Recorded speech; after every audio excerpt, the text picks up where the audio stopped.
Chit fund কাণ্ডে গ্রেপ্তার তৃণমূল নেতা প্রবীর চট্টোপাধ্যায়। বৃহস্পতিবার ভোরে প্রবীর বাবুকে বাড়ি থেকে গ্রেপ্তার করেন কেন্দ্রীয় তদন্তকারী সংস্থা আধিকারিকরা। তাকে কলকাতা নিয়ে যাওয়া হয়েছে, যদিও এই প্রবীরের গ্রেপ্তারি নিয়ে কোনো মন্তব্য করেননি দলের নেতৃত্ব।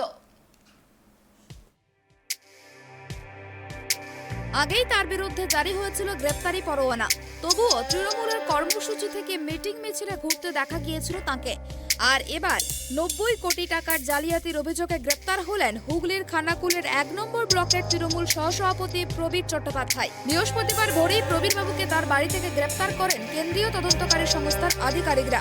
তাকে কলকাতায় নিয়ে যাওয়া হয়েছে। চিটফান্ড মামলায় গ্রেপ্তার করা হয়েছে তাকে, যদিও প্রবীরের গ্রেপ্তারি নিয়ে কোনো মন্তব্য করেননি দলের নেতৃত্ব। উল্লেখ্য, এর আগে প্রবীর চট্টোপাধ্যায়ের বিরুদ্ধে সরব হয়েছিল বিরোধী দল বিজেপি, কারণ চিটফান্ড মামলায় গ্রেপ্তারি পরোয়ানা জারি হওয়া সত্ত্বেও তাকে তৃণমূলের একাধিক কর্মসূচিতে দেখা গিয়েছিল। সিবিআই সূত্রে খবর, 2013 সালের 20 এপ্রিল ভারত কৃষি সমৃদ্ধি লিমিটেড নামে একটি চিটফান্ড কোম্পানির নামে অভিযোগ দায়ের হয়। বিজেপির দাবি, ওই কোম্পানির ম্যানেজিং ডিরেক্টর ছিলেন বর্তমান তৃণমূলের খানাকুল 1 নম্বর ব্লক সহসভাপতি প্রবীর চট্টোপাধ্যায়। পরবর্তীতে সেই মামলা সিবিআইয়ের হাতে চলে যায় বলেই খবর। পাশাপাশি আর্থিক দুর্নীতির তদন্তে নামে ইডিও। তার জেরেই জানুয়ারির 4 তারিখ প্রবীর চট্টোপাধ্যায় সহ বেশ কয়েকজনের নামে গ্রেপ্তারি পরোয়ানা জারি হয়।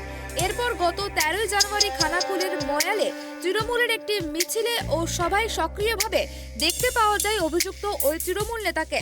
সভায় অভিযুক্ত নেতার সঙ্গে আরামবাগ তৃণমূল জেলা সভাপতি রামেন্দু সিংহ রায় ছাড়াও খানাকুল 1 নম্বর ব্লক তৃণমূল কংগ্রেসের প্রথম সারির নেতারা ছিলেন। আর এই বিষয়টি সামনে আসতেই এদিন সুর চড়ায় BJP. Bureau report, tribe TV.